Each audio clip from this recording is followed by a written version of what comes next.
Assalamualaikum warahmatullahi wabarakatuh. Nama saya Nazifah Fatanci dengan NIM 170662437 S1 Akuntansi D. Di video kali ini saya akan menjelaskan hasil analisis dari data dua perusahaan yang terdaftar di Bursa Efek Indonesia, yaitu Mahaka Media dan PT Trimegah Bangun Persada Terbuka. Analisis yang dilakukan ada dua, yaitu analisis statistik deskriptif yang mencakup variabel audit report lag, total aset, laba bersih, dan total utang. Juga ada analisis ANOVA yang mencakup data dari audit report lag. Untuk variabel pertama yaitu audit report lag.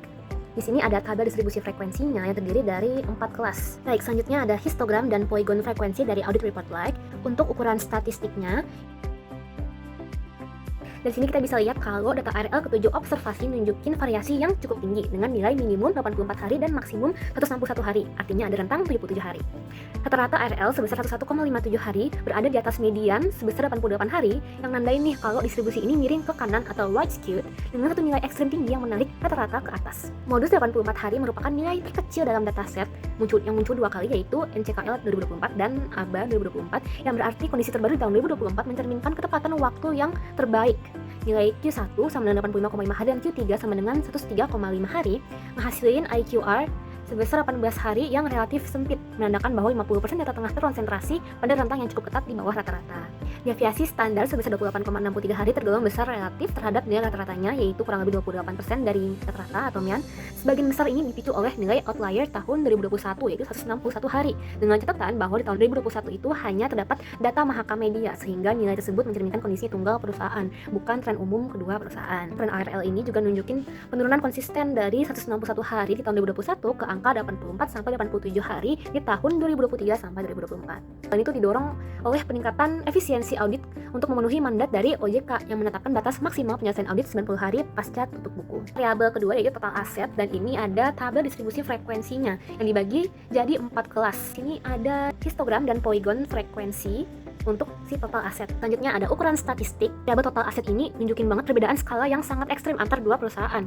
Nilai minimumnya milik ABA tahun 2024 sebesar 242,9 miliar dan nilai maksimumnya adalah milik NCKL tahun 2024 yaitu sebesar 52,3 triliun rupiah. Yang berarti rentangnya ini sekitar 52 triliun, perbedaannya itu udah mencapai 215 kali lipat. Yang kondisi ini tuh mencerminkan distribusi yang sangat miring ke kanan, lagi-lagi right skewed, tercermin dari selisih besarnya antara rata-rata yaitu 19,1 triliun dengan median yaitu 524,6 miliar.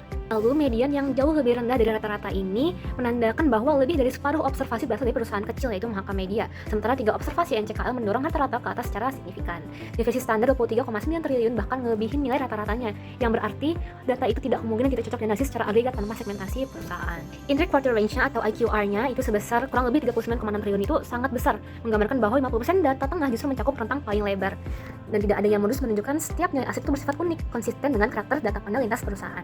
Lalu dari sisi tren, total aset PT Trimegah Bangun Persada terus tumbuh dari 34,6 triliun di tahun 2022 menjadi 52,3 triliun di tahun 2024. Yang ini mencerminkan ekspansi bisnis nikel yang agresif. Sebaliknya, total aset Mahaka Media cenderung menurun dari 524,6 miliar di tahun 2021 menjadi 242,9 miliar di tahun 2024. Variabel ketiga yaitu laba bersih adalah tabel distribusi frekuensi yang terdiri dari 4 kelas. Ini dia histogram dan polygon frekuensi. Ukuran statistiknya, dari data yang kita lihat, laba bersih ini merupakan variabel yang paling heterogen dalam dataset.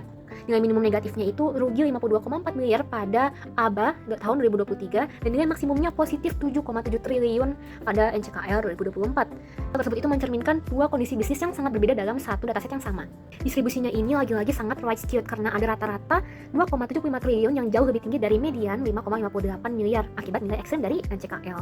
Lalu nilai kuartil 1 yang negatif sebesar minus 33,4 miliar menunjukkan bahwa 25% observasi terendah masih berada di wilayah rugi. Dan ini konsisten dengan 3 tahun kerugian Mahaka Media dari tahun 2021 sampai 2023. Meski Mahaka Media sempat terjebak dalam tren kerugian selama 3 tahun dari 2021 sampai 2023 sebelum akhirnya mencetak laba kecil sebesar 5,6 miliar pada 2024, PT Trimegah Bangun Persada justru menunjukkan pertumbuhan impresif berkat ekspansi nikel dengan laba melonjak dari 4,6 triliun ke 7,7 triliun di periode yang sama. Perbedaan ekstrem ini ngebuktiin nih bahwa analisis data agregat yang mengabaikan detail per perusahaan berisiko memberikan kesimpulan yang keliru. Akhirnya itu total utang. Tabel distribusi frekuensinya yang terdiri dari 4 kelas. Di sini kita bisa lihat gambarannya lewat histogram dan polygon frekuensi untuk si total utang. Dan ukuran statistiknya, total utang ini punya pola bimodal yang khas, yaitu 4 observasi Mahaka Media terkonsentrasi di kelas pertama, sementara 3 observasi NCKL berada di kelas keempat, dengan 2 kelas tengah yang nihil atau sama sekali kosong. Pola ini menunjukkan pemisahan yang absolut antara dua kelompok perusahaan. Lalu si rata-rata 7,79 triliun Lalu si rata-rata sebesar 7,79 triliun versus median dengan besar 376,9 miliar nunjukin skewness yang ekstrem nih, dengan rata-rata sepenuhnya ditarik oleh nilai utang si NCKL yang besar. Dan data ini menunjukkan tingkat heterogenitas yang sangat signifikan, mengingat nilai deviasi standar yang sebesar 9,36 triliun ini telah melampaui 2 kali lipat dari nilai rata-ratanya. Nah, menariknya, total utang NCKL cenderung menurun dari 20,4 triliun di tahun 2022 ke 15,8 triliun di tahun 2024, dan hal ini tuh menunjukkan kemampuan perusahaan dalam melunasi utang seiring kenaikan profitabilitas. Di tengah-tengah kerugian yang terus berlanjut dari tahun 2021 sampai 2023, Mahakam Media tetap mempertahankan total utangnya di angka 356 sampai 379 miliar, sehingga struktur modal tampak tidak banyak berubah. Baik, yang lagi ditunggu-tunggu yaitu analisis ANOVA satu arah. Langkah pertama adalah kita tentuin dulu nih rumusan hipotesisnya, yaitu H0 sama dengan rata-rata audit report life tidak berbeda secara signifikan antar tahun, dan H1 yaitu minimal terdapat 1 tahun dengan rata-rata audit report life yang berbeda secara signifikan.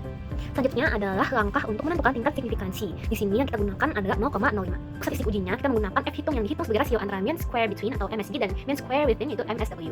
Ini adalah rumus F hitung yang kita pakai, di mana SSB adalah sum of squares between groups, variasi antar kelompok per tahun, dan SSW adalah sum of squares within groups, yaitu variasi di dalam kelompok per tahun. Masuk ke langkah decision rule atau aturan keputusan, yang derajat kebebasan itu dihitung sebagai berikut, dengan derajat kebebasan antar kelompoknya ada 3 dan derajat kebebasan dalam kelompoknya adalah 3. Dari tabel distribusi F dengan signifikansi 0,05, dari kebebasan 1 yaitu 3 dan dari kebebasan 2 sama dengan 3, maka diperoleh F tabelnya yaitu 9,2766. Aturan keputusannya adalah tolak H0 jika F hitung lebih besar dari F tabel yaitu 9,2766, atau gagal tolak H0 jika F hitung lebih kecil sama dengan 9,2766.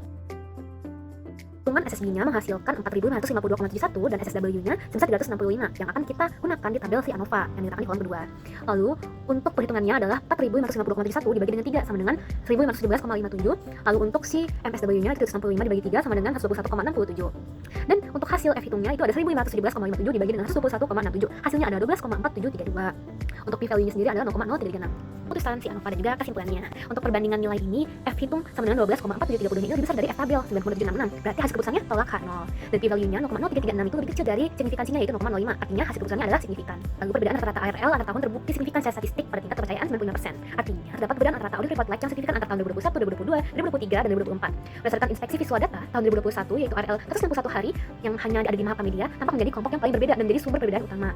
Variasi ini menurun tajam pada 2022 dengan rata 103,5 hari, 2023 87,5 hari, dan 2024 84 hari, yang menandakan bahwa adanya tren perbaikan konsisten dalam ketepatan waktu laporan audit. Namun perlu diingat lagi bahwa ada keterbatasan dalam analisis ini, yaitu yang pertama yaitu jumlah sampel sangat kecil, yaitu hanya 7 dan tidak seimbang antar kelompoknya. Yang kedua adalah kelompok 2021 hanya terdiri dari satu perusahaan, sehingga variance within group tahun tersebut sama dengan 0, maka kesimpulannya harus diinterpretasikan dengan hati-hati. Kesimpulannya adalah dari dua perusahaan ini kita bisa lihat kontras yang cukup jelas antara Trimegah Bangun Persada dan juga si Mahakam Media, di mana Trimegah Bangun Persada ini terus berkembang secara pesat sementara Mahakam Media masih dalam fase pemulihan. Tapi ada satu hal yang menarik, yaitu keduanya sama-sama semakin cepat dalam menyelesaikan auditnya dari tahun ke tahun, dan ini juga terbukti secara statistik lewat uji ANOVA yang udah kita lakukan. Sekian dari saya, terima kasih telah menonton dan semoga bermanfaat. Wassalamualaikum warahmatullahi wabarakatuh.